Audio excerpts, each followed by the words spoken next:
Happy Friday and welcome to the Undisputed podcast. I'm your host, Jenny Taft. On today's show, will the Rockets be better or worse with Carmelo Anthony? Plus, Skip and Shannon battle it out over the best college football team of the last 20 years. And is Tom Brady actually underrated? Skip, Shannon, let's get to it.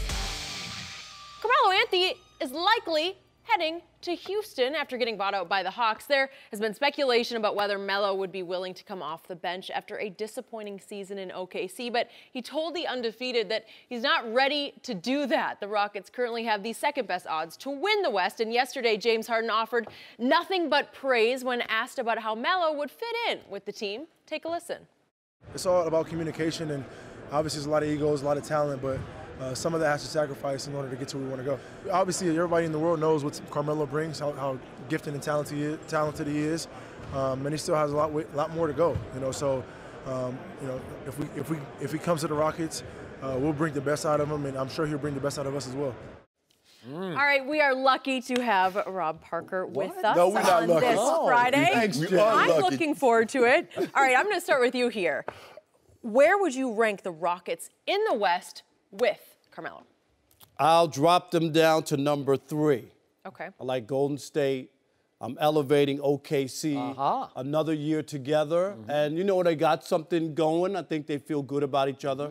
Carmelo Anthony, to me, doesn't add anything to Houston. And this is what the problem was in OKC. Sometimes, and you know, too many cooks can spoil the ham hocks, right? Did your grandmother tell you that? Yeah. Too many cooks can spoil mess the meal up. Right, you know what I mean.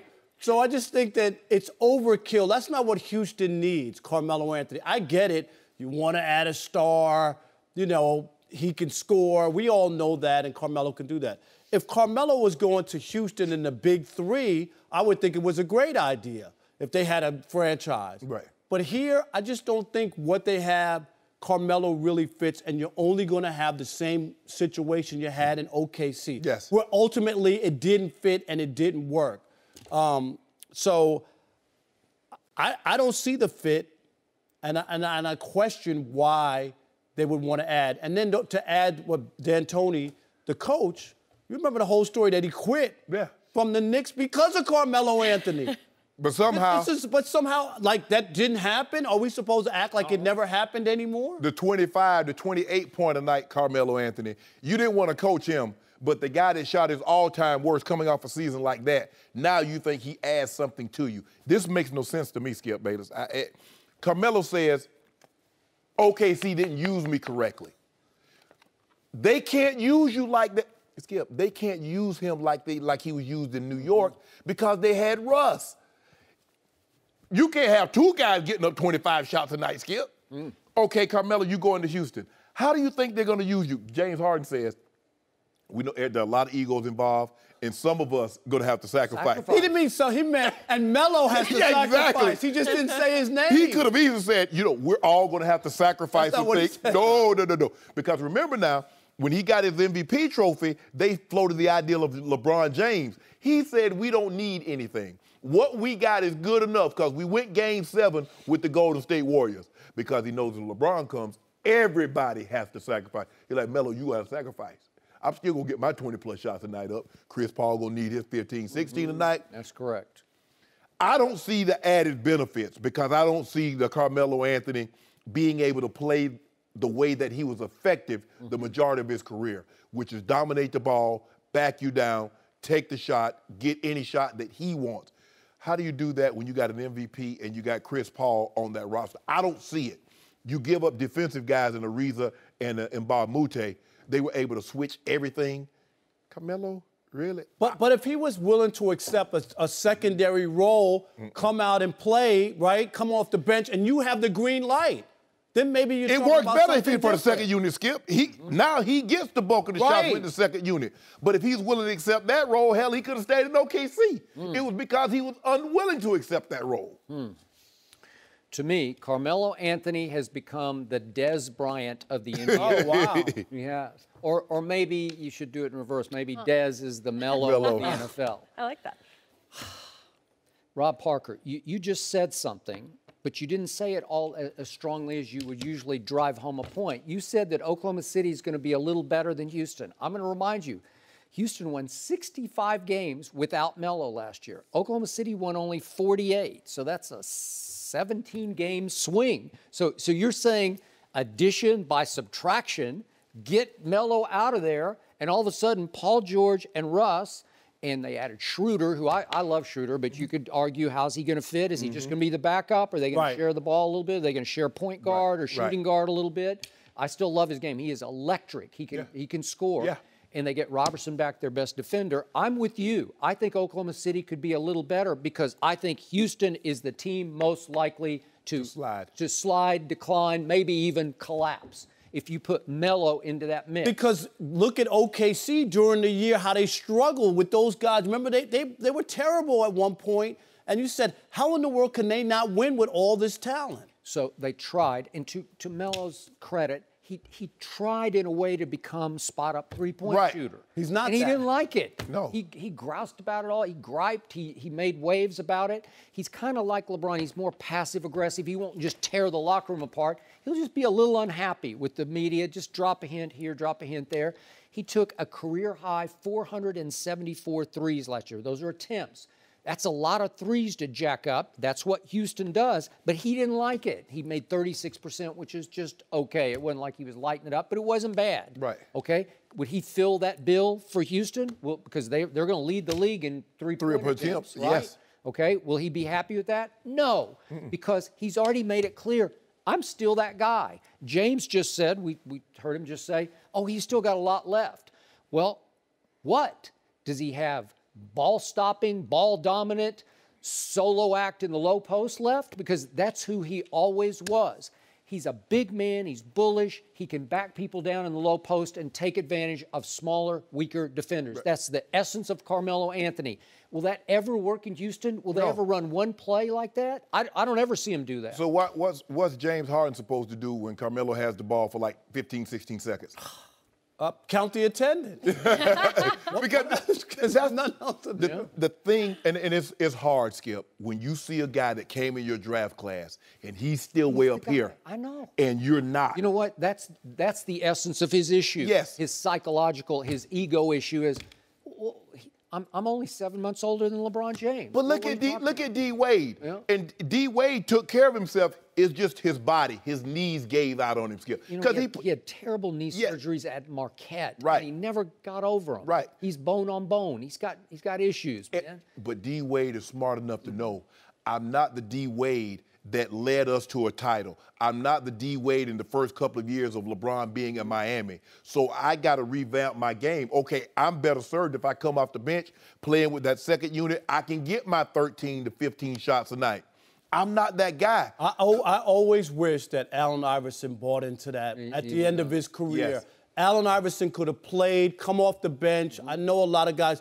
Grant Hill did it. A lot of great players. They got to accept when that time comes. Bob McAdoo did it. Bill Walton did it. A lot of people. Ginobili still's doing it. Well, but he did it the bulk of his career. He came off the bench. He was willing to do it. He still played a lot of minutes, and you could still have big baskets in big situations. You got to let the ego go. I get it. Dwayne Wade in Game 2 at Philly, the Kevin Hart game, remember that? He was great, but it was just in the fourth quarter, but he was still coming off the bench. But Skip, I don't know if Manu ever looked at himself like Carmelo sees himself. Probably not. Allen Iverson, he definitely didn't say Allen Iverson won the MVP. He was the guy. He was a star. Yeah, so to go to the bench and like, come on, dude, I'm the MVP coming off the bench. But I will say, Grant Hill was a rookie of the year. He was a great player in college. Yes. And he was able, and he had some injuries, but he was willing to accept it. All I'm saying is, Melo, if he's really serious about extending his career and having a chance to win, it's not the worst thing in the world. Do you want to be a star on a bad team and not winning anything, or add to a team? I want to win the title, but I really want to win the title averaging 25. When people say, oh, I want to win, I really do want to win, Skip, but I want to win catching 100 balls. I want to win rushing for 1,300 yards. Carmelo he does want to win, but he really, really would love to win scoring 25 a night. I want to win and be the guy. So you lose Ariza and Mbamute, and Capella's not going to be happy because he has to come back hat in hand and say, okay, I'm taking Skip, they got 5 years, $85 million. You better take that $17 million and be happy. But, Skip, those are big He's losses not to gonna be Houston. happy. And they're going to lose some of their defensive identity because Melo's not going to help that. Well, they're trying to get rid of what Ryan Anderson is the albatross, Skip. Good luck trying to get somebody to take 2 years at $40 million for a guy. Yep. He plays no defense, and now all of a sudden he can't hit a shot. So you with us that they're going to drop to 3 maybe in the West? You're going there. Yeah, leaning. but I got somebody rising. I got a fast riser. I got a fast riser, Skip. Well, pick 'em. Put your courage where your mouth. I already got 5 cases on them on 54. 54? Wins? 5? The other day you said 54 or 55. Which is it? I said 53 or 54. You want me into 54. Why you always got to take the highest one? Why you just can't say, okay, Shannon, you get 54? I'm not going to let you get away with 54 or 55. 55. No, it 54. Is. No? No mercy. Well, Kevin Durant has been busy on social media this week. He went back and forth with CJ McCollum after CJ called him soft for signing with the Warriors. Then he got into it with a random fan and asked an NBA writer why he has to shut up while everyone else gets to talk. Yesterday, Durant spoke more about his social media presence. Take a listen. It's just to the point where I know what you're upset at. Just say it instead of just trying to, make excuses. You know what I'm saying? I got too many texts, so I talk too much on Instagram, or I talk too much on Twitter, or I don't know how to talk to my teammates, or I'm angry, or I'm insecure, or sensitive. Tell me what the real problem is, because every time I say something, I go about my business, and when I say something, House of Highlights and Bleacher Report gas y'all up, and y'all run with it, and as soon as I say something back, I'm the sensitive one.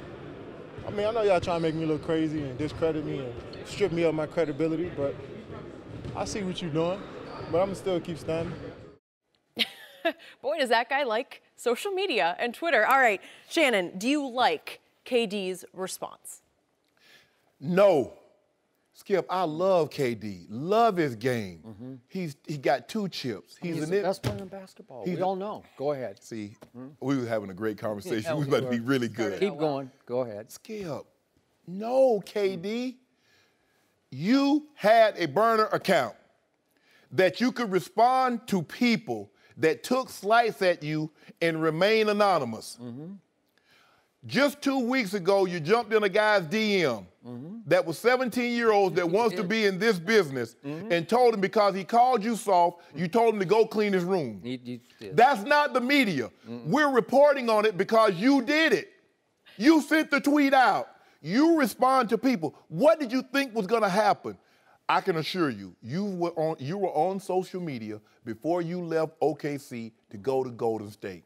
You knew this was going to be the response when you go join a 73-win team that had already won a title and had a 2-time MVP on it. You knew that.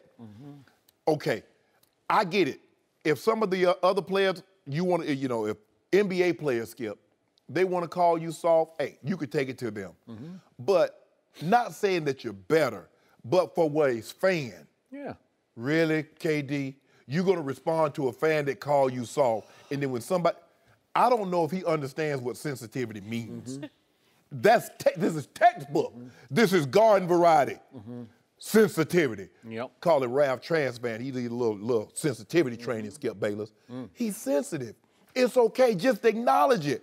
Somebody calls you soft, you go back at him. And then he says, we didn't hear this part, Skip. He said he wasn't upset where I'm from. If you call somebody a snake, you upset. I'd say so. Now, I don't know how that also applies to where I'm from. So maybe that's a new millennial thing. Maybe now they call you a snake, hey, it's a good thing. I don't know. Because over the course of years, different meanings have different meanings, Skip. So maybe snake now is a good thing. Normally when you call someone a snake, you're calling them that out of anger. You're not saying, that's a good snake. Oh, man, no, that's not how it works, KD. All we're saying is that we're pointing out is that when a common fan that watches the game, they say you weak for going to join Golden State, you lash back out. You did have a burner account. Think about that, Skip. I keep saying had. Who's to say he doesn't have more? Point. Fair point. That when someone says something, he responds to him. This is the back-to-back finals MVP with burner accounts? Yes. Kevin Durant? A 17-year-old said you were soft and you told a dude to go clean his room. Oh. What is that? Huh. Well, he got you good. And then the kid went right back at him and said, this is exactly what you are, right? Yeah. And the kid, he texted me, said, y'all need to talk about this on tomorrow's show. I had no idea. The kid texted you? He DM'd me. DM'd you? Yeah. Because I had no idea. I didn't know what was going on, Skip. He said, you need to talk about Kevin Durant jumping in my DMs on a 17-year-old. So you follow the kid? I follow a bunch of people. Wow. The kid is the coolest kid at school. Yeah, he's cool. Now. We good people. I follow you, too. You do not follow me. How you know? Because you told me you didn't, but I don't know. I'm going to catch you, though. Yeah. My fans, hey, we rallying. We rallying, Skip. We rallying. Do you know how far you have to go? Yeah. But do you realize how far I've come? I'm like Kevin Durant. See, I'm above all this. You know what I'm saying? Hey, do you realize how far I've come? Well, since you joined me, yes, I get it. Cool. Hey, you're absolutely right, Skip. I'm gonna ride shotgun till I pass you. All right. So, back to our friend Kevin Durant. This was so classic yesterday because Kevin was getting way oversensitive about being called oversensitive. It's as simple as that. That's all you need to know about Kevin Durant. This is the guy who has just turned me inside out my whole career. Right. Because I go back to my first couple of years on national TV, on ESPN, and I became the biggest Kevin Durant fan when he was at the University of Texas. I raved about him. I said, this guy is unbelievable because he plays like he's 7 feet tall. I don't know exactly how tall, but he plays 7 feet long and tall, and he could just shoot it from anywhere. And I said, this guy will win multiple NBA scoring titles. And the people I was with on that show were laughing at me until Bill Self was a guest on our show, and he said, hey, Skip's right about this, because obviously Big 12, he was seeing him up close and personal, and he said, this guy's, he's got as much scoring potential as anybody I've ever faced as a coach in college basketball. Bill Self. 4 scoring titles later. Okay, there you go. So then what happened? I'm Kevin Durant, and all of a sudden this little guy Westbrook comes along, and he starts shooting it more than Kevin Durant. Well, I'm a Durant fan, and I'm from Oklahoma City originally, so I start defending my man, Kevin Durant, saying he should be taking more shots than the little point guard. And it's the point guard's decision because he dribbles the ball up the floor, and about 2/3 of the time it feels like he's saying, I'm going to shoot this. You stand over there and watch me because I'm going to create my own shot over here. Right. And maybe every once in a while I'll let you shoot it from over there on the wing. Guess what Kevin Durant does? I defend him, and all of a sudden one night he goes to a reporter in Oklahoma City, like calls him over in the locker room, and just nukes me, blasts me, and says, I do not know anything about basketball. I don't? So Kevin, so I guess all those things I said about you, they were all wrong, right? And I'm thinking this is classic bite the hand that's feeding you or trying to support you, right? And I couldn't get it. I was just dumbfounded the next day on live TV. How could you do this to me, of all people, Kevin? Well, he's trying to defend his little buddy and trying to keep the team together. So I gave him that. I said it was kind of a good team thing to do. Maybe Shannon Sharpe would try to do something like that. You defend your guy. Yeah. But guess what? I got proven right in the end because I kept saying, Kevin does not like playing with that little guy. And he finally just said, I've had enough of it. I can't win a championship with him. Even though we were 3-1 up on Golden State, I'm going to go join forces with Golden State. It's hard for me to believe that Kevin Durant was this sensitive when he was on OKC. Yeah. But here's the thing, though, Skip. And when you go to Golden State, and you win titles. You win 67 games one year. You win 58 games the next year. You win two titles. You're 7 feet tall. All of a sudden, you become 10 feet tall. Yep. And when people say, oh, yeah, okay, yeah, you won the titles. We're not taking that away from you. But you butt sauce for going to join. You weak sauce for going to join Golden State to do it. Well, that strikes a nerve, Skip. I know, but just let it go. You did it. You proved yourself. But if he wasn't sensitive, he could. Okay. But because he's sensitive, he can't. So next classic Kevin Durant came the year after he won the MVP, which gets voted on by a lot of media people. Then he goes to the All-Star game, which was in Brooklyn, but he was in New York City doing the big All-Star Media Day. Right. And the world's media is gathered around Kevin Durant, the reigning MVP. And what does he say to them? Y'all don't know bleep. You guys don't know bleep about basketball. You don't know bleep about basketball? And he says, y'all ain't my friends. I'm only here because I have to be. Wow. These are the guys who just voted you the MVP. How can you bite the hand that feeds you? And you know what I soon figured out? The hand that feeds him also somehow weirdly fuels him. Right. Where he needs this, I guess. I've never seen anything like it. He needs to read his Twitter responses, his ats, his mentions, because it somehow fuels him. Most people that I know on Twitter get destroyed if they read too much Twitter. I worked with several people at another network I will not mention who got destroyed by Twitter. Their psyche got destroyed. They lost their confidence on the air because of Twitter. Kevin reads everything ever written by 17-year-olds about Kevin Durant. And does it haunt him? Does it torment him? Does it distract him? Does it hurt his game at all? No, it seems to help because the most shocking thing I've seen in about the last 10 years in the NBA was what Kevin Durant did in the finals, not this past finals, but the first finals with Golden State. Because I thought, boy, he's got the weight of the world on his shoulders playing against LeBron James. And I thought with Kyrie and Kevin Love, I thought they had a chance. You thought you picked him to win that. And what did Kevin Durant do? He just rose and shone, man. He did. He was fueled by all this negativity. When Kevin Durant made this decision, did he think everybody say, you know what, this is a good move, KD? I'm cool with it. What did he think was going to happen? What did he think they were going to say, Skip? You joined a team that won 73 games, bro. You had this team down 3-1, bro. I think he took more heat, more hate than LeBron did for taking his talents to South Beach. I don't think anybody begrudged LeBron leaving Cleveland because he didn't have the greatest supporting cast. I thought it was better than most people thought, but whatever. You couldn't blame him. It was just the way LeBron did it. And he didn't call Dan Gilbert, and he didn't apologize to Cleveland fans or show any gratification, gratitude toward Cleveland fans. He didn't say anything nice in his statement on his LeBron joined decision. a 47-win Miami Heat team that had lost in the first round that didn't have a two-time MVP on it. Kevin Durant joined a 73-9 team with a two-time MVP, one of those unanimous. They had already won a title 2 years earlier. There's a huge difference. Granted, they were both free agents. They have the ability to go anywhere. But if you say this is apples and apples, it's not. So once we got to that first finals with Golden State, you don't think the NBA world was poised to see Kevin Durant fall flat on his face in that final? I'm sure there are a lot of people that were. And what did he do? Oh, he was special. He just took it over. Yeah. Game 3 at Cleveland. He just took the game over. Made that shot right in LeBron's face that just iced it, turned the tide. That he was the MVP.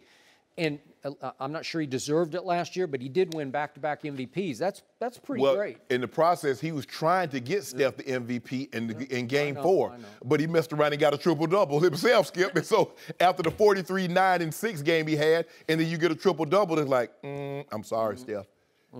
Because I wouldn't have been disappointed they gave it to Steph. But Skip, he is sensitive. He's a great player. I believe he's the second best player of all time. He's a generational talent. He'll be I believe when it's all said and done, he could possibly be a top 10 talent. But he's sensitive.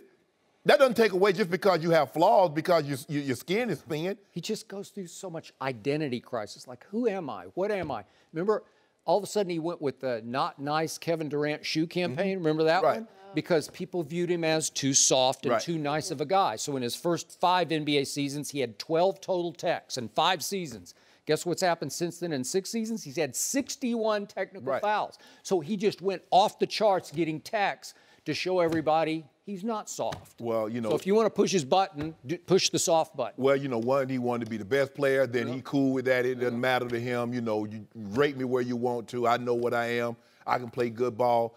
Kevin, it's okay, bro. And you know what? Bottom line, I still like him and I still love to watch him. I do. Kevin, I'm a little sensitive too. I've gotten, as I gotten older, my skin's toughened up. Do you read all your mentions though? Yeah, he does. I do not. He reads them like he reads them in the break. No, I do. How did I do? Do they fuel you? Wait, one guy. One guy said, "I just destroyed Skip. I'm good. I'm okay." They say, I'm in the Hall of Fame, but I need somebody to reinforce me. We're gonna help you pass, Skip. Really? That's what they be saying. Oh. Well, how many do you have out there? How many follow you? Like 4,000? No. You got to start somewhere, Skip. See, Skip, you get caught up into where I am. So you don't realize how far I've come. I had at one point I was like at 10. Then I got 50,000. Now I'm almost at 600K. I am not 600K? close to any of Wow. those numbers. No mercy. Well, how about this? LeBron's barbershop-style show, The Shop, has been picked up by HBO. And on the debut episode, LeBron talks about his 14-year-old son, Bronny. LeBron said he regrets giving his son the same name. He adds that he did it because he didn't have a father in his life. Shannon, are you surprised that LeBron made these comments? I'm really not. And the thing is, Skip, and let's just take basketball out of it. Let's just say, unless Bronny, people will look at Bronny, if he's not a PhD, if he's not a big-time lawyer, he's not top of the line, people are like, well, hold on, bro. You had access to the best teachers. You had the best training. You had the best dietitian. You had the best of everything. And this is what you became? It's never going to be good enough in some eyes. And I think LeBron wanted to be a great because he says, I really never thought I would be mentioned in the same breath as Jordan. So, you know, having a son, your last name, okay, that's one thing. But when you one of these Pantheon greats, I mean, being a baseball player and your dad is Hank Aaron and you Hank Aaron Jr. or Willie Mays Jr., that's a whole different ball game. It is. He could have been David James, and it's still LeBron James' son. Yep. But when you got the namesake, LeBron James Jr., where he gonna go, Skip? You don't even have to ask no question. Are you LeBron James' son? You know what I'm saying? Yeah. You might see somebody saying, are you such and such son? Oh, yeah, that's my. There ain't no question. And so that's what he has to face, Skip, is that unless he's at the top of the food chain in whatever respective thing he chooses to do, they're going to look at him like him as being unsuccessful. Yep. And LeBron said that's too much pressure for him. I was surprised that LeBron publicly admitted that he has some regret about burdening his son with his name. But I loved what he said because he said, I just wanted him to have my name because I wanted to be a father for him the way my father wasn't for me. Correct. So I get that. So you feel like my namesake and I'm going to be there for you. Right. So I'm going to remind you, and we've talked about this before, Michael Jordan had two sons, Marcus and Jeffrey, and he stayed in the background as they rose up in the basketball ranks. They both wound up at Central Florida, just okay. They never were that great. Looks like Bronny could be really good, but you just never know until you get 16, 17, 18, and body starts to mature. I don't know, but it looks like he could be very good. Correct. But LeBron also admitted, if you watch the whole clip, that he's been shocked at his own behavior during Bronny's games because he says, I'm turning into my mother the way she was when I was playing AAU because she couldn't control herself. Right. And I'd say, Mama. down. Yeah. And now LeBron said, all of a sudden, my hands are sweating. All of a sudden, my legs start sweating, and I can't stop myself, and I'm up. And we saw him the other day. He's out starting to stand. He's down. He's walking out on the floor, and he can't help himself. And I get it. Yes. But he's not staying in the background. He's not staying in the shadows. I read that he's in Las Vegas, I think today or tonight, because Bronny's playing another big AAU tournament. So these games are going to become events when if in fact he goes to Sierra Canyon High School out in San Fernando Valley. Those are going to become big events. They're going to have to maybe move they're called the Trailblazers. They're going to have to move those games to Staples after a while because they're going to be destination games. They're going to make a lot of money. Right? Because the ticket price is about to go up, Skip. That's what's about to happen. Because half of the show, maybe more than half the show, is going to be watching LeBron watch Bronny. Yeah, the game is going on, but I'm coming to see if LeBron is right. there. But Skip, this is a burden. I mean, to ask. Man. I mean, look, this is a rarity, and you're asking an awful lot. And we were talking about when the son, when the dad is an all-time great, and then the son has to follow. We got to go back, and we were talking off camera. I was talking to Coldplay, who's one of the producers of the show, Skip. The Douglases, Kurt and Michael. That's what you got to go back to. I mean, think about how many father-son actors there are, or actresses there are, or great players, basketball, whatever the sport is. Okay. That's the only one you can really think of. That what? That were great. His dad was a great actor, and he's a great actor. His dad was still greater than he is. You believe so? Oh, you like Ben-Hur, huh? A movie star. Oh, Spartacus. Spartacus. Yeah. Well, I mean, you make it seem like Michael Fettuccine. No, he's not Fettuccine, but Kirk Douglas was a bigger than Michael. But go ahead. Did you like Fatal Attraction?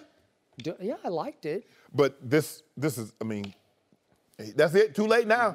He can't change his name now. I mean, so it is what it is. I mean, I understand the reason why he did it, but that's one of the reasons why I didn't do it. And I'm Well, not nearly. I was going to bring that up. There's no Shannon Sharpe, the second junior. No, whatever, right? Kiara. He had.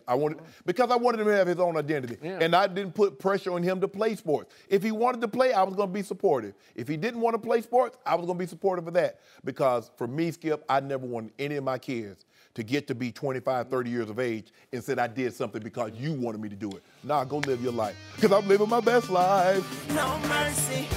The million-dollar question in New England for years has been whether Tom Brady or Bill Belichick deserves the credit for the Patriots Belichick. Oh, I'm sorry. dynasty. Oh, wait, we're not ready yet. Bleacher Report asked over a dozen coaches and executives to forecast the Patriots' future. One anonymous scout clearly believes Brady is the real MVP. The scout said, take Brady off that roster and they don't beat the Browns. I'm not joking. That's one of the worst rosters in the entire NFL, but you never hear about it because Brady is so bleeping good. Well, Rob Parker is still here. He already interrupted me. Say that again, Jenny. So Bleeping good? Good. I thought this was a family show. Yeah. It is a family show, but I'm still going to start with you. What do you got? This is that Tom Brady propaganda that we hear. Yeah, propaganda. Yeah. Over. Yeah. Skip, that's what this So it's is. planted. It's like Yes. not even real. We always have to make Tom, no matter what. If Tom Brady wins, it's because of him and he doesn't have anybody. If Tom Brady loses, what is it? It's because it's not him, it's because he don't have anybody. This is the story we hear all the time somehow. When does he lose? The Super Bowl. The Super Bowl when he fumbled at the end of the game. And dropped the touchdown pass. And he had a clear touchdown and he just... Wait, how was that defense in that game? What? Belichick's defense? No, wait a minute. 41? But the 24th defense went to the Super Bowl, right? Right. Somehow. The fifth-ranked scoring defense. Exactly. But this is the same old argument we hear all the time. All I know is every time Tom Brady doesn't play, they're 14-6 since 2008. So they keep winning even without Tom Brady, but yet it's always about Tom Brady. And for that scout, I don't know if he looked at the roster of the Browns. The Browns got a pretty good roster. Yeah. They might beat the Patriots without Tom Brady. I don't think that that's a stretch. But all I'm going to say is Tom gets too many passes. It's always, it's always What are you that talking he doesn't about? have anybody. How many times have you heard that? As if the guys were working at 7-Eleven before the game. Yeah, we need somebody to fill in. Come on. Hey, you over there. What's Chris Hogan's There you go. nickname? Hey, you. 7-Eleven. Right. You know Hey, why? can Because he was working at 7-Eleven. Is that it, or because he's open all the He's time? open all Is that what, okay, I was going to say. But that's what we hear all the time.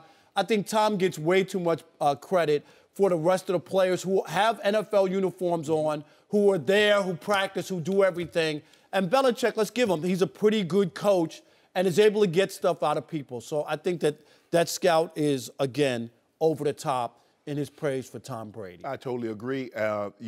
Everybody wants the Madden rosters. I want Antonio Brown, Julio, Tom Brady, Aaron Rodgers. I want Le'Veon Bell. I want Todd Gurley. I want... That's not how it works. Coach Belichick has done a great job. He finds the right piece, and normally that right piece is the quarterback. You get that guy, and you can build the foundation. Had the right piece for 20 years. Yeah, okay, Skip. He's been the right piece for 20 years. Drew Brees was the right piece in New Orleans since. Peyton Manning, had he not got hurt, he'd been the right piece for 20 years in Indy. That's why everybody moves heaven and earth to try to get one. Aaron Rodgers will be that quarterback for 20 years. Put it like in this Green here, Bay. Skip. You and I How many both. Super Bowls he won? He's 1,000 percentage. One for one? 1 for 1. As opposed to 5 out of 8? Wow. Joe Montana's 4-0. But we're not talking about that. We're talking about this roster, which Pro Football Focus says is the 4th best roster in all of football. That's what they said, Skip Bayless. Think about it. We know how important the quarterback is because we just saw the Minnesota Vikings give a quarterback $28 million guaranteed for 3 years. An average quarterback. That's what. Yeah. Okay. With no playoff So success. what happens when you get a guy that's transcendent, like a Brady, like a Rodgers, like a Drew Brees? Don't put Rodgers in the same. Okay, I should put Rodgers in front. Like Aaron Rodgers is transcendent. Skip, stop that. You try to make it seem like the Green Bay Packers winning playoff games without Aaron Rodgers. We know what the Saints were before they got Sean Payton and Drew Brees. The same thing, was before they got Tom Brady and Tom Brady and Coach Belichick. Now.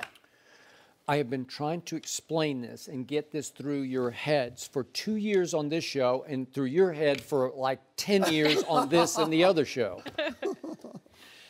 the NFL has never, ever seen anything like a Tom Brady in his late 30s and early 40s continuing to overcome and rise above a Bill Belichick who has lost his fastball over the last 4 or 5 years and allowed this roster to erode and decline dangerously, because it got to the point last year he had 0 Pro Bowl players on defense. That's why it gave up 41 points to the backup quarterback for the Philadelphia Eagles. That's what Tom Brady had to overcome to even get that team to the Super Bowl. He had to win the regular season MVP, and he had to throw for 138 yards. By default? Yeah, he won it by default because Carson Wentz got hurt, right? Yeah, exactly. He won by default, Skip. You know it. No, because he took a lot less than Carson Wentz had. Carson Wentz had it all, man. Last year, he had the receivers. He had the third best running attack. He's also played in a great division and conference, unlike Tom Brady, who played in the AFC least. Great division but with Skip, Kirk Cousins and no Zeke, Skip, really? And Eli? Okay, let's just say for the sake of argument, let's just say for the sake of argument, I appease you. This is not the best roster from an offensive standpoint that Tom Brady's played on. When he had Randy Moss and Wes Welker, what did he win? They should have won that one. They didn't win. No, we're talking about no shoulda. He did his job, his part, to win the Super Bowl. He drives them down with 2 minutes left and hits Randy Moss for a touchdown. Now it's not a team game. So wait a minute. So 14 points is what Tom Brady was supposed to put up in that Super Bowl? Would it have won the game at 14-10? You averaged 36 in the season. I need you to get your average. And you got 14? Well, the Giants were really good because they could rush them. You just hung 35 on them 3 weeks earlier in the Giant Stadium. You barely won the game. Okay, but that's 35. You got 35. Get to that number and barely win. Tom Brady was supposed to score 14, and that was good. It took a helmet catch by David Tyree to steal the game. I'm trying to think. Hold on. It took the luckiest throw I've ever seen. You mean to tell me a team led by Tom Brady could only get 14 points? Don't you remember who was the receiver? Was it Plaxico who predicted the score? That's enough. And Tom Brady, what did he do? He laughed at him. He laughed. Let's get back to the last 4 or 5 years and the last 3 Tom Brady Super Bowls, because let's start with this one. The Eagles had 6 Pro Bowl players to the Patriots 2. They had Brady and Gronk, and I'm not going to give you James Devlin or Matthew Slater. Why? They went to the Pro Bowl. One's a fullback and one's a special teams let me ask you, player. let's just, not give us credit. Are they on the roster? Well, they're on the roster. Okay, then. Okay, we're good then. And then, by the way, Julian Edelman didn't even play in the Super Bowl, and Brady threw for 505 yards. And you laud Julian Edelman. He's the second best slot receiver. Might be one. Okay, he might be one. Whatever. He couldn't even play last year. And then we go to the Atlanta Super Bowl that tore your guts out. You will never get over this game because it's 28-3 and there's no Gronkowski. You don't even have Rob Gronkowski. And what do? You throw for 246 in the fourth quarter and overtime to bring it all the way back to 34-28 New England. That was the first time in my life I almost kicked the TV. If you don't mind, if you don't mind me asking, how many defensive players did Atlanta have in the Pro Bowl that year? Well, they had 5 total. And 5-3. How many defensive players? I don't know. You tell me. I didn't look it up. Okay. I just know they had 5-3. Okay. So they had somebody over there, right? New England did have 2. They had Dante Hightower and Devin McCourty. So I'll give you that. But it's eroding down to 0 last year. Then let's go back to the 2014. It's Legion of Boom. And once again, it's 5-3 in Pro Bowlers. Seattle 5, New England 3. Let's go all the way back to the Donovan McNabb Eagles. They had 8 Pro Bowlers to New England's 4, 8-4. So Brady's always at a disadvantage in Pro Bowlers, except for 2007. That was the one year they had superstar talent, and they didn't get it done. Skip, if you look at this roster, they're not household names. They don't have a Le'Veon Bell. They don't have a Ezekiel Elliott at running back. But Burkhead, for what they do, they signed Jeremy Hill in the offseason. They drafted Sonny Michel in the first round. Skip, they have talent. Well, they're restocking a little bit. Let's see how they play. But it's just not – see, he's under the impression, Rob, that if you're not Antonio Brown or Julio Jones, you're not a receiver in this NFL. Okay. Like, everybody got those guys. Right. Okay, there's a lot of guys. Parker, think about this. You know Vinny Testaverde. He set the record. He threw to 70 different players touchdown passes. 70. Yeah. But it took 7 teams to do that. Tom Brady's at 68 already. He's going to play 4 more years. So he's going to break the record. Huh? 4 more. Oh, yes, he is. Fast. Says he's going to play until 45. You better not bet against him. I'm betting against him. Every time you bet against him, have you seen that picture of him on the beach with his wife? You're changing the subject Tom Brady's in his time in New England has thrown to 68 different Skip, he's receivers. been there 18 years. But it just keeps turning over. It's Edelman, Amendola, Chris Hogan. You guys have no respect for any of those three. Yes, I do. 3 little white guys. Yes. And he's made them stars. 3 little white guys. Are you believing? What they got to do with anything? They're in the Little white guys. NFL. Well, white guys can't catch the football. When he throws it to them, all of a sudden they look like stars. They look like Julio. Hold on. Why did they sign Julio Edelman. Why did they sign Danny Amendola? Because he played exceptionally well for the Rams. And they liked him because they got rid of Wes Welker. And remember, they saw the tape of him, so they knew that he could play and what he was doing. Right. Skip, you need to stop. Skip, you need to stop this. Nobody's trying to take anything from Brady. Danny Amendola, undrafted out of college. Julian Edelman, 7th rounder. Chris Hogan, undrafted out of college. It's absurd what he keeps doing with nothing. He just says, give me these guys. I don't care. Just those guys up in the stands. He could go out before the kickoff and say, you and you come down here. Stop it. He could. That's what he does. You guys come down here, we'll beat them. You know what? I'm upset. Because I'm sure they said that about John Elway. Talking about John ain't got no talent. Look at Shannon Sharpe. Look at that 7th rounder. Exactly. Yeah, they said it. Yeah, they said it. 7th rounder. Skip, the guy, granted, they're not the big-time names, but that's not what Coach Belichick is going for. You got to have guys that are willing to buy. Everybody can't play for the Patriots. Everybody can't, Skip. It's hard to play for that team because all you do is focus on winning, and it's not about you. Guys want stats. Yeah. That's the only way you get paid. And that's why so many ex-Patriots have come out later to say that it wasn't enjoyable. They like to win, but it wasn't enjoyable because it's not about you. Think about this. Put this in context. The 2007 Dallas Cowboys, which won nothing, lost to Eli in the first playoff game. First game. That's the T.O. Romo Cowboys. They had 13 Pro Bowlers. That's the record. 13. New England had 2 last year and none on defense. That's what you're up against here. Think about that. That's what happens when you're well coached and you got a good quarterback. You can overcome that. Your team. That's your team. So, that should be an indictment right there. That should have made you jump off the bandwagon right then. I did. No, you back as on. As soon as they signed Terrell Owens, I became a non-Cowboy fan, and I tweeted that. I'm not a Cowboy fan anymore. Why would you do that? Well, because T.O. helped the team. I told you, he wrecked my team, and I knew what was coming. He wrecked it. Well, T.O. been gone for over a decade. So they still haven't won anything. Look, Tom Brady is even rising above a coach who's trying to sabotage him now, who gave away Garoppolo for only a 2. He did get something for him. He got a 2 back. Okay. Cleveland would have given him probably 2 1s and 2 2s. We don't do business with Cleveland. Okay. They fired us. All right, fine. And then his coach won't play Malcolm Butler in the Super Bowl. It's just sabotage. He didn't practice hard enough during the week. There must have been a reason, Skip. Tom doesn't know. Tom should know, right? Didn't he talk to the owner, Bob Kraft? Yeah.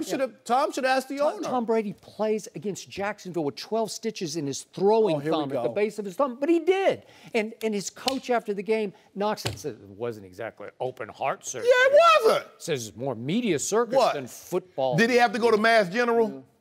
I don't know. He had to go somewhere and get He went to little med center. They stitched him up right at med center. Yeah, urgent care. Jacksonville. Jacksonville's up 20-10 in the fourth quarter at Foxborough. And who does it? Who pulls a miracle out of his hat again? 20-10. Tom Brady. 20-10 with 3 minutes into the fourth quarter. From that point on, how many points did Jacksonville score? It was the defense that stopped them. But they don't have any defense. Who plays quarterback for Jacksonville? Help me out. Blake Bortles. Okay, that's all you need to know. So you stopped Blake Bortles. Way to go, Well, Bill. he put up 20. He put up 20 to start the game in New England. Did Blake Bortles come in the fourth quarter, or was he playing the whole game? He played the whole game. He put up 20 early. So Tom Brady against the hottest defense in pro football, Saxonville, he just says, watch this. 138 in the fourth quarter, 2 touchdowns, no picks. Wow. And you guys can't see it. To Amendola, the guy that he got out the stands right before the game. He did. Thank you for making my point. Yeah, thank you. You need to be shaming yourself, Skip. Chris Hogan worked at 7-Eleven. So just got the look. I don't care what he did before then. Kurt Warner bagged grocery. I used to be a shoe salesman. You so did. We all did something before we got started. You gotta start somewhere. I was the Black Al Bundy back. I feel like Tom Brady. I wouldn't buy anything from you, Rob Parker. Nah, because you shade tree. I already know. Thank you for being here, Rob. Always fun with you around. All right, coming up, what is the best college football team of the last 20 years? Skip, Shannon. Here we go. Have some very strong opinions on this. Columbia. I have a feeling we've got some different takes. That's next. Barry. No mercy. And ESPN ranked the best college football teams of the last 20 years. They put Vince Young's 2005 Texas team at #1, followed by Tim Tebow's 2008 Florida Gator team and the 2001 Miami team that had guys like Ed Reed, Andre Johnson, and Clinton Portis. Shannon, when you think about these teams, these games, who would you put at #1? Man, it's the Hurricanes, and it's not even close, Jenny. This is not even close. Let's get... Skip, you know my word is. Wait, is it my turn? No, it's not your turn. I like to use the word context. There are 11 offensive guys, there are 11 defensive guys. Of the 22 starters that started that night for the Hurricanes, 11 of them were first-round draft picks. 17 guys on that roster were drafted in the first round. 38 of those guys overall were draft picks. Wow. Now, the starting running back that night was Clinton Portis. He went in the second round. Yep. Willis McGahee was his backup. Frank Gore was his backup. Frank Gore got 14,000 rush yards. Andre Johnson, you didn't mention Jeremy Shockey, was the starting tight end. Wait, you didn't mention Jeremy. Oh, no, I'm talking to Jenny because you read Andre Johnson. Was she supposed to I mention? couldn't mention them all. Jeremy Shockey, Kellen Winslow II, Jonathan Vilma, DJ Williams. Oh, man, Big Vince Wolford. Come on, Skip. This is not even close. How about this? Skip. They had Nebraska, who was the 4th-ranked team. They had them 34-0 at half. Oh, then what happened? 3 games. Skip. They put it in cruise control. 34-0 at half. Last 4 games of the season, they beat 14th-ranked Syracuse, 59-0. 12th-ranked UW, 65-7. They went to Blacksburg, Virginia Tech. Now you know that's a tough place to play. Beat them down. Florida State early in the year, Florida State had won 54 consecutive home games. Stomped them out. The Miami Hurricanes is the best team ever, assembled. Nobody can touch it. Definitely not. Vince Young was unbelievable, Skip. That might have been the best game I've ever seen. They would have beaten the brakes off a Vince Young team. Really? They would have, and that Tebow team, Skip, think about this. Not Ed Reed, Sean Taylor, who was on projection to be one of the 2 or 3 best safeties they ever played, was a freshman and played special teams. Oh, my goodness. They were loaded. You know it. If you say Florida, Skip Bayless, don't you do it. Don't you say Florida because, Skip, I'm asking you. Please don't do it, Skip. I'm asking you. Do me one, Skip, don't do it, Skip. Ain't no, don't do it. Tell me when you're finished. I'm never going to be finished if you, Skip, don't do it. I'm asking you nicely. So, Jenny, I ask you. Yes. Did he bring up the Hurricanes quarterback that year? No. I didn't hear him. I could have played quarterback. Wait a second. No, you could not have. Yes, I could because have. it's the hardest position to play in all of sports. Not it's in college. It's the most important position in all of sports, even in college. Didn't you see it's Alabama? Why Vince Young took a team that was pretty good all the way to the top. It's why Tim Tebow took a team that was pretty good all the way to the top. What about all those picks they had? Come on, Skip. Look at what look at the Canes. Come on now. I'm not going. Okay, are you going to tell me who the quarterback was, or do I have to say? Eric Dorsey. Ken Dorsey? Yeah, Dorsey. So you just made a case for the greatest team ever with Ken Dorsey at quarterback? You're disqualified. It's over and out. I covered Ken Dorsey for a while when he was a 49er. He was no good. What you going to do about all the other guys? I don't care. The position that matters most has Ken Dorsey. You're out. Skip. You just look got at Alabama's won Ken 5. Dorsey, how can you defend him? Ken Dorsey? Alabama has won 5 national championships. Skip, there have been some great teams that the quarterback hasn't been very good. You make it seem like everybody got a #1 overall draft pick. With this talent, 11 of their 22 starters were first-round draft picks. Let that sink in. Let this sink in. The best team I have seen in the last 20 years played in 2014 for The Ohio State University, led by my man Ezekiel Elliott, who was the most dominating college running back I have ever seen. I've never seen anything like what he did down the stretch. Oh, you Herschel Walker? Most dominating. No, I know sir. Herschel Walker. This was off the charts. This was beyond Herschel Walker, Eric Dickerson, name somebody else. I'll tell you why. They play Wisconsin that had a really good defense in the Big Ten championship game. It was 59-0 because Zeke went for 220 yards. Then they play St. Nick's defense in the national semifinal, and they hang 42 on St. Nick's defense because Zeke ran for 230 yards. Then they play Oregon in the national championship game, Marcus Mariota, and they hang 42 on the Ducks because Zeke goes for 246 yards. Those are the 3 greatest big game running back games you will ever find. You can't top that. Zeke was better than any of those 3 running backs that you named from the Hurricanes, and they're all really good. But Clinton Portis or McGahee or who was the other one? They're just Frank Gore. Frank Gore. They're not this guy. This guy is going to be all-time great. This is a Hall of Famer. This was a college football Hall of Fame run that he had. And guess what, boys and girls? He had a quarterback. Cardale Jones. Cardale Jones. What's he doing now? Played through. I don't care what he's doing now. I just know what he did then. Okay, what did Ken Dorsey do then? You know what? He went Nick Foles in those 3 games, Cardale Jones did, because I've never seen a quarterback hotter, play better, and I'm talking about throwing it and running it. And he lost his job the next year. Oh, well, I don't care. Those 3 games, he completes 61% of his passes for 742 yards in 3 games. Yeah. He was out of his mind hot. He was like man among boys hot. He looked bigger, stronger, faster with a bigger arm than anybody he was playing against. So wait a second. I'm not finishing. The floor is mine. It's not going to change. If you want to talk about draft choices, let's look at the Ohio State defense. Okay. Look at that secondary. Marshawn Lattimore, Malik Hooker, Garyon Conley, Eli Apple, those are high pick. Those are first round. Which one better than Ed Reed? Which one better than all 4 of them together? That's a secondary. I'll tell you who's better than anybody on the Hurricanes is a pass rusher, Joey Bosa. He dominated college football. I've never seen anything like him in college. And he's pretty good in pro football. He's playing his tail off. Yeah, so all of a sudden I'm saying, okay, so you got the best pass rusher, you got the best running back, you had the best quarterback over those 3 games, and you got the best secondary by far. You're the best team I ever seen. I'll take Andre Johnson. Skip. Their starting defense, the Canes starting defense, 7 first-rounders.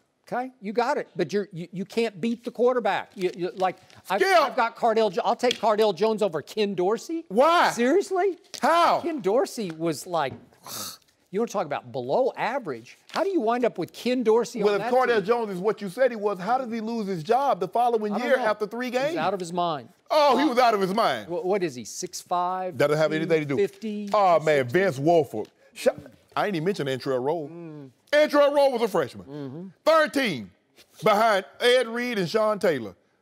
Skip, I'd like come to on. see that battle because Vilma, Zeke, DJ. Ooh. Zeke, he would slice and dice that defense. Clinton, Clinton Portis. Clinton Portis was Rookie of the Year. Zeke was Zeke. 2 1,500-yard seasons, back to back. Had Clinton Portis. Are you trying to tell me Clinton Portis is better than Ezekiel Elliott? Because he's just not. Sorry, he's just not. He's really good, but he's not. Had Clinton Portis stayed in Denver, Clinton Portis would have been a Hall of Famer. But he didn't, and he wasn't. Okay, we got to see what Zeke's going to do. You make it seem like Zeke's going to the Hall of Fame after 2 years. He's going to be all-time great. Obviously, I got to knock on wood that How about this? healthy. Will he have more rush yards than Frank Gore? Yeah. Okay. I mean, he's just put 5 cases of dew on that. This guy's dominant. Put 5 cases of dew on that. Well, we're going to have a long wait. I ain't got number time. I ain't going nowhere. I don't know. I ain't got number time. You just turned 50. I ain't got number time. I ain't going nowhere. I know I'm going to live a long time. I ain't hoping to. Yeah, this team was hotter than that team. No, Skip. Your team lost the game. This team, 54 games, they went to Florida State and beat Florida. Now, Florida State kept a stink back then. Yeah, I'll give you that team was loaded except for the quarterback. Your team was loaded except for the quarterback. That's wrong. Look at the numbers. 46 of 75 in 3 games for 742. I've never seen a quarterback play at a higher level than Cardale did for those 3 games. And think about they're big games. And he played as high as he possibly could. Zeke rushed for 1,000,000 yards. They won by 7. Over St. Nick, but they scored 42. Nebraska. Nebraska. They beat. Who beat somebody 65-7? Who goes on the road and beat a team 59-0? Where they do that at? I don't know how they did it with Ken Dorsey. I do. Yeah. You got and an awful lot. When you got Andre Johnson, you got Jeremy Shockey, you got Winslow II, you got Clinton Porter, Willis McGahee. And Ken Dorsey's trying to get the ball to him? All you got to do is hand it to him. Bryant McKinney was an offensive lineman. Kerry. Come on, Skip. Why you do that? I have to be with Skip on this. That year, Cardale, never seen anything like it. You were there. No, it wasn't that year. Never.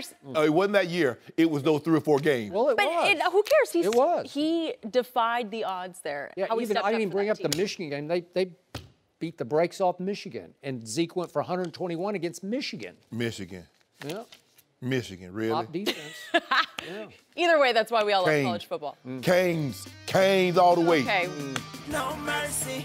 Thank you for listening to the Undisputed Podcast. I'm Jenny Taft. Keep an eye out for the weekend edition of the podcast tomorrow morning, featuring this week's best segments. Have a great weekend, everyone. Fox Sports. One of one.